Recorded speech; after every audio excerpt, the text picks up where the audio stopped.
3, 2, 1. Hey guys, it's Timothy here. We're looking at the green cards from Aether Revolt. Now, Kaladesh had a little bit of a reputation that people caught on to pretty quickly, in that green was almost definitely, I think most people would agree, the best color in Kaladesh as far as commons and uncommons go. And that's usually how you evaluate what the best colors are, or if the bulk of your deck is going to be made up of quality cards with the commons and uncommons that you get throughout a draft. I think there is a very good chance that may be true for Aether Revolt as well. By the end of this video, you'll see what I mean. I value a lot of these cards very highly, and they just look pretty absurd throughout all rarities.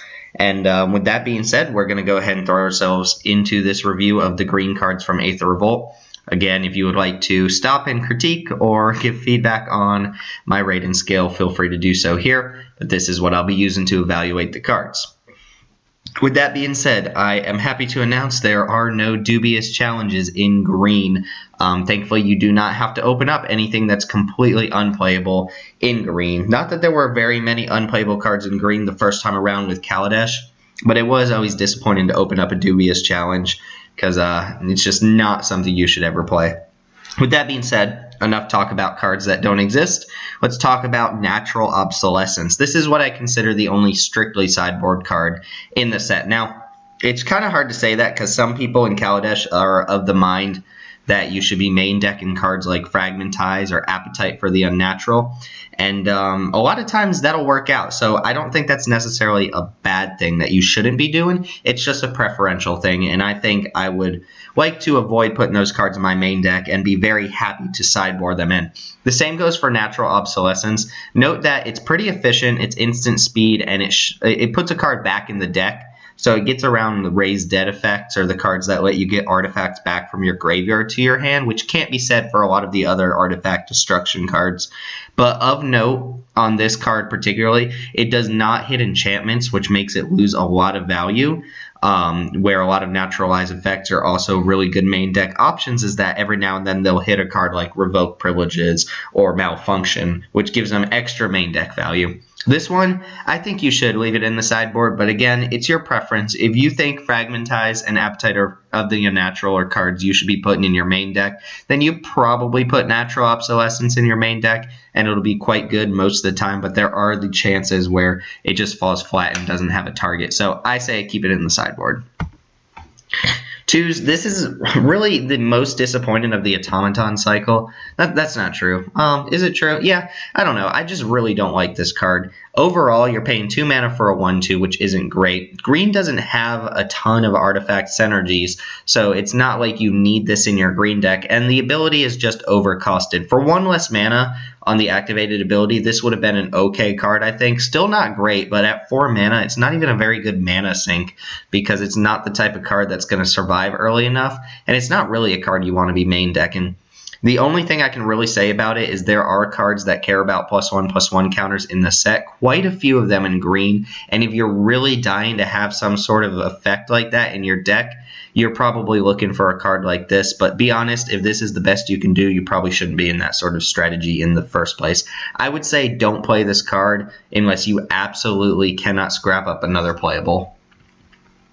And with that being said, I'm going to move past weak cards because green really doesn't have that many just straight up weak cards that you absolutely should be avoiding. Cards, for the most part, are ones you're happy to put in your deck, or at least require a little bit of building around before they get to the good status. But I didn't find any cards that I would consider completely weak and replaceable here. So we're going to move past that, which is a good thing to say for the color, or at least bodes well for what the color can do.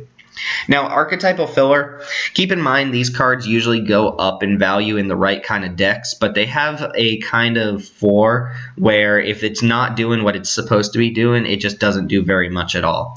Aid from the Cow is a fantastic example of this. The enchantment reads like it plays very well, but you have to consider the worst case scenarios, or at least the situations which will come up from time to time where you play this, it doesn't do anything right away, and for a couple turns it just doesn't do anything. anything. And when it does hit, maybe it just hits lands or something like that. Aid from the Cow has a lot of potential upside. It can be a very powerful deck, but you need to have built the deck in a way where you can trigger Revolt pretty consistently, which leads me to believe it's probably best in green-black or green-white, since black has sacrifice effects and white has blink effects, but I don't really know how this card's going to work out. I will admit I'm pushing its rating pretty low because I don't think the card's going to be amazing, but there are times where it will be an all-star and might just win you the game. So don't avoid it, try it out, and let me know what you think of the card. But overall, I think the worst-case scenarios are a little bit worse for you than the best-case scenarios are going to be. The same goes for Lifecrafter's Gift. The worst case scenario is that you pay it 4 mana, instant speed, and you put 2 1/1 counters on a single creature. And every now and then it'll be absurd and put 1/1 counters on extra creatures. You really, really need to be spreading the damage out here for this to be a good card. And it is very dependent on you having a lot of creatures in your deck that can get 1/1 counters by the time you're ready to cast a trick like this. Now, you can blow your opponent out with this, so sometimes this card is going to be great, just a fantastic trick, but it is a little expensive, it is a little situational, and there are times where it just doesn't really justify the means here.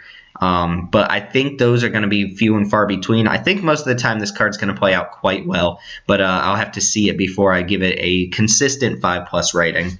And finally, the last one here is Unbridled Growth. This does a couple things. It fixes your mana very cheaply in a way that Aether, what is it, the fetch one? I can't think of the name right now, but the 1 green search for a basic. I think Unbridled Growth does a little bit of a better job than that, since you can fix for different colors multiple times, and this one also replaces itself, so it functions as a cantrip. Not to mention that's also pretty decent with Revolt, and green has some pretty good Revolt cards. Unbridled Growth is a pretty good card, and keep in mind, if you're splashing for extra cards, which some of the gold cards are splashable, not as splashable as Kaladesh gold cards, but some of the gold cards are quite strong, and if you're base green, Unbridled Growth is a card that you will play almost every time. Now, to be honest, this is the type of card that it's not really inherently super strong. It's not quite up there at prismatic, the prism levels or anything like that, but the fact that it enables other strategies, lets you splash, and replaces itself probably means it's going to play out more than a 4, but you don't need this in a 2-color deck. There's no reason to really run a lot of mana fixing in a 2-color deck if you're not splashing or anything. So I say this is archetypal because it's very, very good in multicolored decks or decks that are splashing a card or two, and it's just fine in other decks. It's not like super powerful, but it's a totally playable card. And be honest, if I'm green, I'm probably playing at least 1 or 2 of these. I'm pretty happy having this type of effect in my deck. All right, the 5s, and we're going to start seeing a lot more cards on these slides. These are what I consider playable cards. I'm not disappointed to have these in my deck, but I do consider them filler, and I do consider them cuttable. Some of these may go up, some of these may actually go down over time, depending on the speed of the format and how relevant some of these tricks are. I'm going to start with Aether Herder. This is the green version of these cards, and this one does not have a keyword ability. Now, it's fine as a 4-mana 3/3, but green can just do better than that, honestly. Attacking with it by turn 5 means that there's a very good possibility it may just not be able to attack, or might have to force a trade or just be vulnerable to your opponent's blocks, and getting a servo off that is not really what you want when you start playing cards like this in green. Green wants to go big, not necessarily wide, so I don't think the servos are great. And one other thing to mention with Aether Herder is green usually has a lot of things to do with energy, so I don't know that dumping this energy into this card is the best thing you can do. If this had trample or maybe an extra point of power or something, I would be a lot higher on it, but I think it's just an average card. These 2 tricks, I think, are very similar as far as their ratings go. High Spire Infusion, I don't think, is ever going to be a bad card, but it's the type of card that isn't really going to do that much for you either. If you need energy in your deck, it gets a little bit higher, but not by that much, and the +3/+3 is usually enough to save a creature, or at least force a creature through combat. So it's a fine card, I'm just never excited to play giant growth type effects.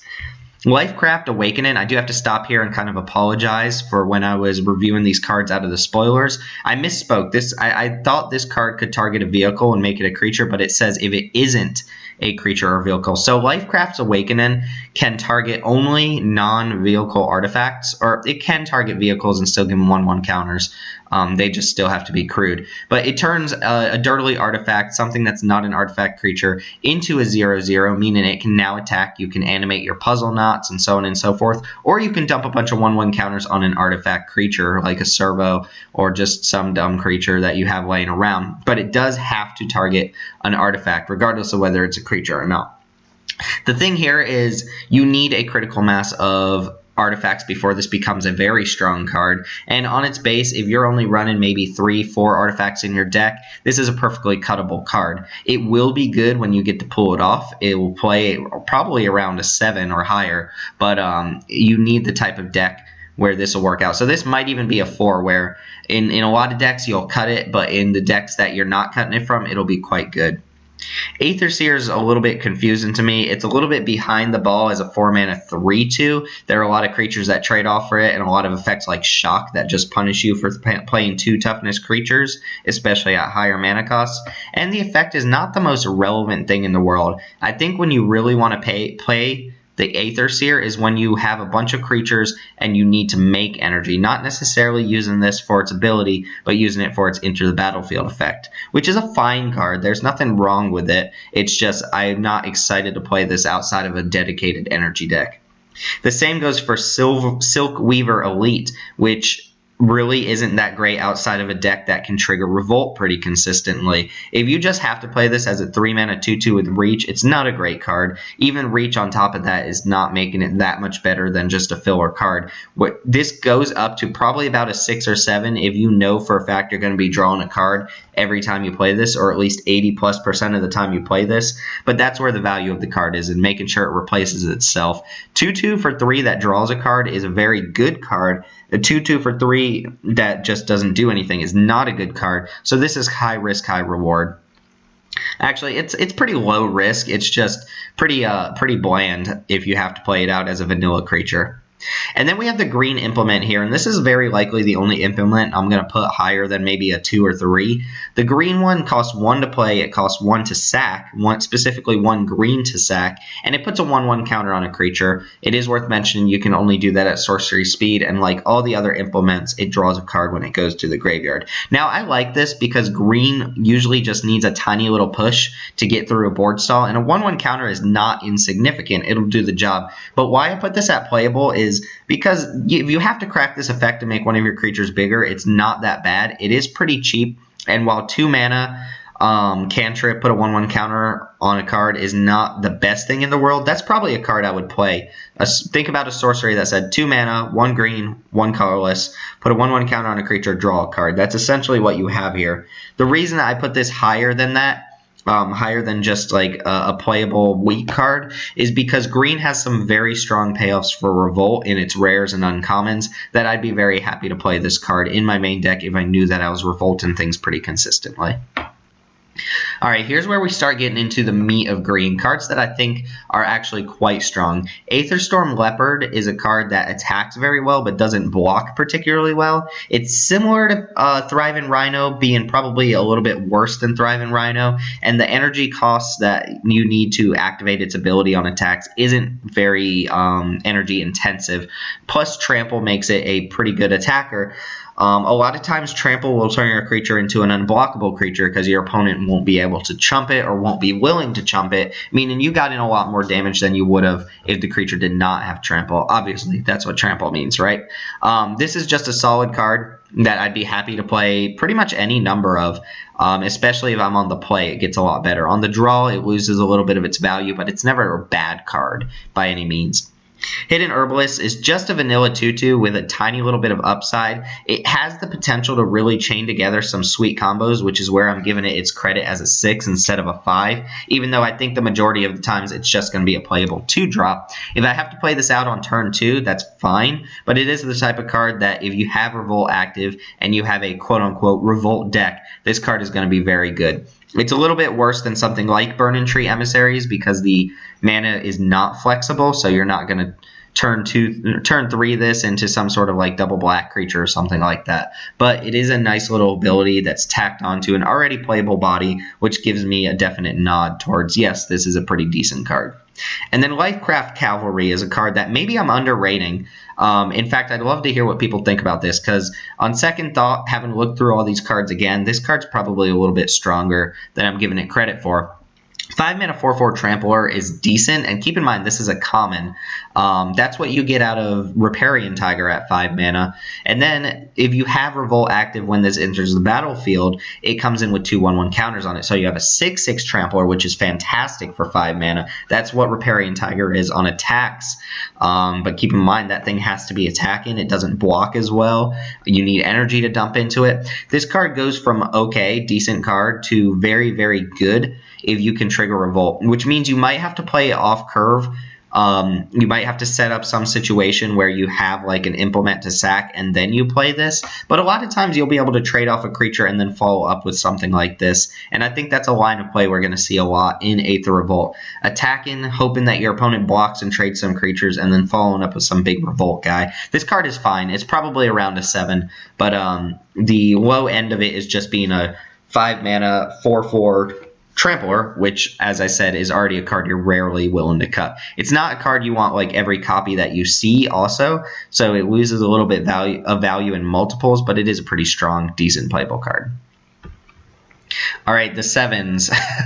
The 7s, yes, it was hard to kind of differentiate 7s from 8s and so on with green, and these cards are all very strong.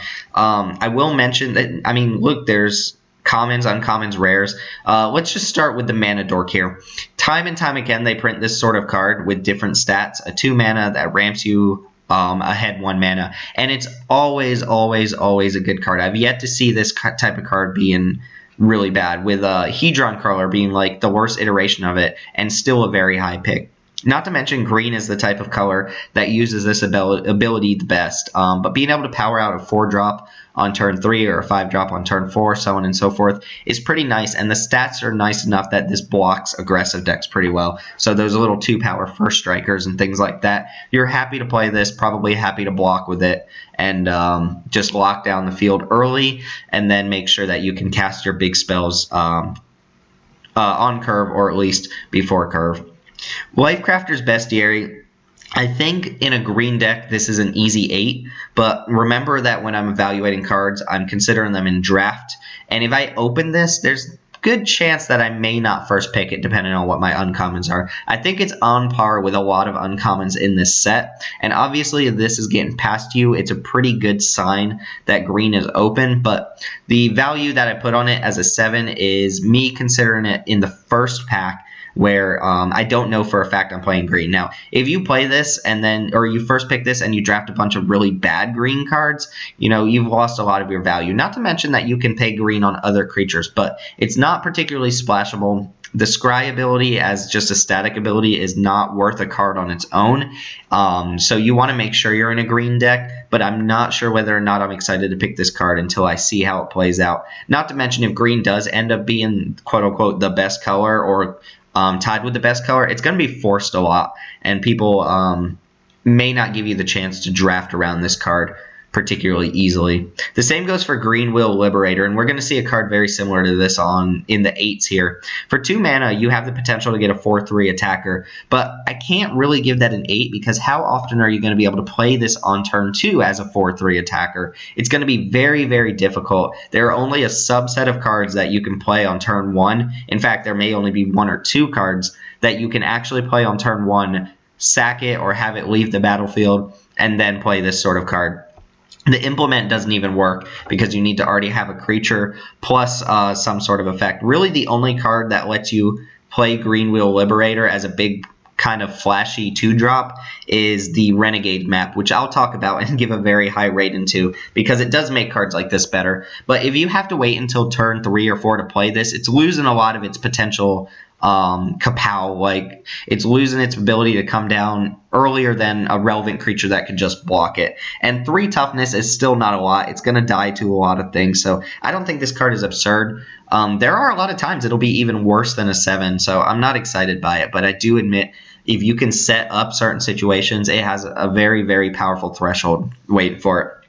Heroic Intervention, I originally had it as 6-2 and notched it up a gear just on flexibility alone. It fizzles it fizzles removal spells, or at least a removal spell. It has the potential to blow your opponent out in combat, especially in early pre-release when people may not be familiar with all the tricks in the format and may forget about a card like this. And it's not particularly easy to play around either, just given everything indestructible and hexproof for the turn makes everything on board almost impossible to interact with. And it's just going to save you for a turn at the very least, while also setting up some pretty huge blowouts, which is a lot for a fog type effect. But this is so much more than a fog effect, and that's reflected in the rarity here.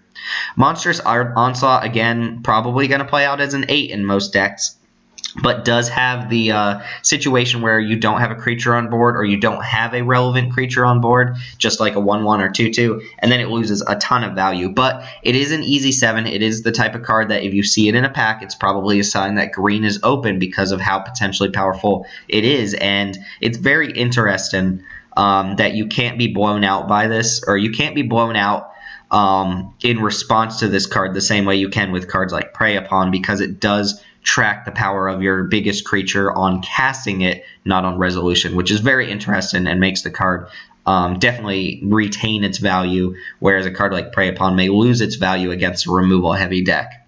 Narnum Renegade is just a fine card without the Revolt trigger. I wouldn't go through hoops to make the Revolt trigger happen, but if it happens, it's even better, and it's just a decent card on its own. Same goes for Scrounge and Banbar. You don't really have to build around this card in order to take advantage of move-in 1/1 counters, because it's already a playable card as is, but it's a 2-drop with upside that actually makes some of your other creatures better. So it's not the worst top deck in the world,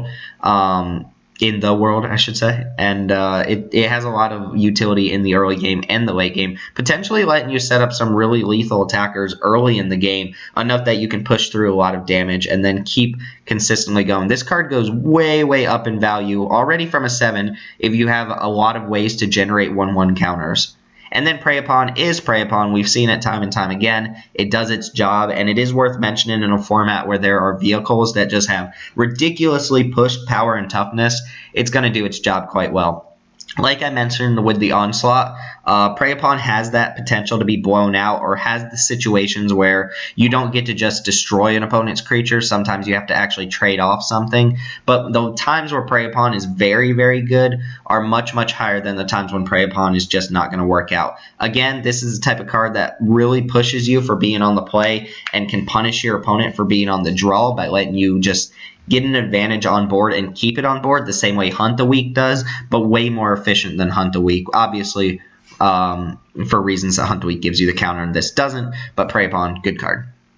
All right, moving on to the 8s. I'm pretty confident in these cards being 8s. The only one I might budge on is Greenbelt Rampager, but Rampager is such a strong card. This can potentially come out on turn 2 if you have 2 green sources, that being you play it on turn 1, get an energy, and then on turn 2, if you have 2 green sources, you play it again, it bounces, and then you have 2 energy to stick it on turn 2. And that's where I'm putting it as an 8, because that doesn't seem like an impractical situation.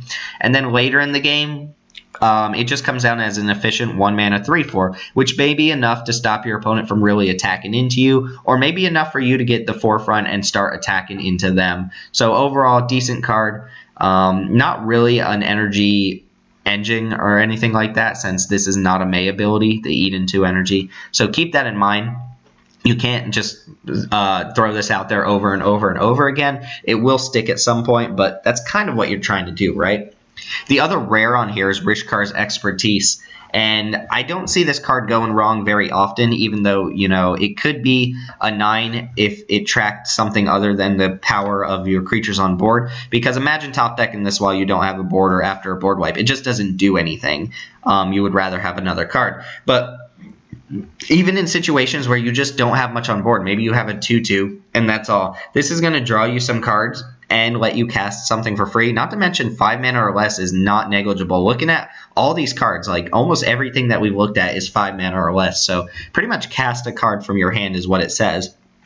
Not to mention that if this goes up. I said a 2 power creature, right? A lot of times in green, you're going to have a 3+ power creature. If you ever have something like a 5/5 on board and then you play this, you just have so much advantage over your opponent. Being able to draw pretty much a fresh new hand and dump something from that hand on the same turn is ridiculous, and I would be first picking this card almost every time. And then you see 2 uncommons on this list from green, which is a sign that green is probably going to be drafted quite a bit. The same thing I mentioned with black here, or if I didn't mention it, I'll mention it now. When you have premium uncommons, multiple premium uncommons in the same color, that color tends to be overdrafted quite a bit. Think of Skyweller's Shot and Fairgrounds Warden and what is it? The 2/3 flying vigilant dwarf guy with lifelink. When you have that many premium colors in the same draft pod and they're all uncommons, people are going to first pick those pretty often and they're going to fight to play those colors. The same go for these 2 here, and they're kind of leading me towards green being very strong. Malphus Revolutionary is just a great creature on curve as a 3-mana 3/3. That's always good. It has Trample, which isn't the most relevant on a 3-mana 3/3, but is still a nice little bonus. And it has this Proliferate effect when it enters the battlefield or when it dies. So it gives you extra value on entering and dying. And even if that's just giving you an extra energy or an extra +1/+1 counter, that's already great additional bonus tacked onto an already great body. So this card, slam dunk first pick out of a weaker pack. I think Ridgescale Tusker does take the cake over here as far as uncommons go. So if I were to see these in the same pack, I'm leaning towards the Tusker. The Tusker is just a beating. It's 5/5 for 5, comes down, pumps your entire team. Notice it doesn't put a counter on itself. Does so with 1/1 counters, which are going to stick around. Not to mention green cares about the 1/1 counters, and itself is already a curve. This could have been like a 5-mana 2/2 with that ability, and it would have been a playable card, probably a common. It could have been a 3/3 for 5, but this is just a huge body with a relevant effect and really encourages you to first pick and stick to yourself and play green as much as you can. This turns a mediocre deck into an actual threat and is pretty much the finisher you're looking for as outside of rare green cards. This card is absurd. Is it a 9? Maybe. Which is saying a lot for an uncommon that I would even consider that. But this is a very, very strong card. Now, 2 more cards to talk about here. Rishkar, looking at it and what it potentially does, I cannot call this anything less than just an actual bomb. The worst case scenario is that you play this on turn 3, or you play it for 3 mana, and you get a 3/3 that taps for green mana, which is a great card. A 3/3 for 3 that taps for a green mana, ramps you ahead, has a relevant body, dodges a lot of really pingy removal spells, can block and attack well, right? And then it does even more than that. It can put another counter on another creature, or it can spread those 2 counters on to 2 other creatures you already have. And that leads you to a lot of situations where essentially you're getting 4 power and 4 toughness for 3 mana, which is great. You're getting some sort of mana ramp depending on how many creatures you put this on. A lot of times you'll be able to tap for 2 additional green mana on your next turn, which is great. So this ramps you ahead, allows you to play potentially a 6-drop on turn 4, which is pretty crazy and limited if you've ever done something like that. And not to mention, this counts other creatures that already had 1/1 counters on them, or get additional 1/1 counters after this enters the battlefield. They just all get to tap for mana. It does say with a counter on it. I'm not super versed in the set yet to the point where I can tell you if there are other cards that get different types of counters besides 1/1 counters, but that is a relevant thing to keep an eye on. This card is just very strong, and I never see myself passing this out of a pack. I would have to have a foil mythic or something like that to really pass this. It's on par with a lot of other bombs in this set, and the curve outs that it lets you do are just absurd and push you so far ahead in a game. It's the type of card that I never want to see my opponent play on turn 3, which to me is a good sign that it deserves to be a bomb. And then I'm kind of being a hypocrite here. I think it's a little bit shifty of me to give this guy a 10, but to give Herald of Anguish a 9. And yes, I'll admit that. But this card just wins the game like pretty much immediately the turn after you play it. Or at least I see very few situations where you play this card and you're just not going to win. those situations are going to be where you just can't support the card, and you shouldn't be playing it if you can't support it, or you shouldn't be going heavy green if, you know, green's not open and you first pick this or something like that. But this is a slam dunk first pick. They call it a windmill pick for a reason. You're going to slam this on the table. You're going to play it if you can. I wouldn't force green if green's not open. I would abandon ship, but it's also not a very splashable card, but it's huge. It's a 7-mana 7/7 trampler that makes a ton of energy, not only when it enters the battlefield, but also when it attacks. And then that activated ability pretty much makes it immune to damage-based removal, so red has no way of beating this thing, and it just wins the game when it attacks. Maybe a couple attacks, but if your opponent doesn't remove it, you win. It's too huge. It's gigantic. Maybe they have a death touch creature. Maybe that's a good reason this should be a 9 instead of a 10, but it's gigantic. And I think the thing that really pushes me towards a 10 here instead of a 9 is that green actually has ramp in this set, and being able to play this on turn 5 or 6 is just unrealistically stupid. The card is great. I'll play it every time I'm in green, and I don't think I would ever be disappointed to first pick this guy. Maybe that means that Herald of Anguish does deserve to be a 10, because I think this card is on par with Herald of Anguish, or at least the Herald is on par with this guy, but I think the card is truly absurd for green decks, and exactly what you want in a green deck. Just a big stompy trampler. Trample is what puts it over the top. Alright, with that being said, I'm done downing myself on my ratings, but I do feel pretty confident in where I've placed a lot of these cards. That doesn't mean that your feedback wouldn't be useful. I could adjust if you guys give me a good reason to believe that I put a card in the wrong category. So if you think I'm undervaluing something or overrating something, please let me know. I am open to comments. Yes, I do this to share my thoughts with other people, but I am open to other people's thoughts as well, and that's part of the reason I make these videos in the first place. With that being said, I'm going to be looking at the red cards next, and then we'll finish up with white, and then we'll move into artifacts and multicolor, and the lands, any lands will be included alongside the artifacts. With that being said, my name's Tim. As always, thank y'all for watching. I appreciate you taking time out of your day to watch this video, and I will talk to y'all next time.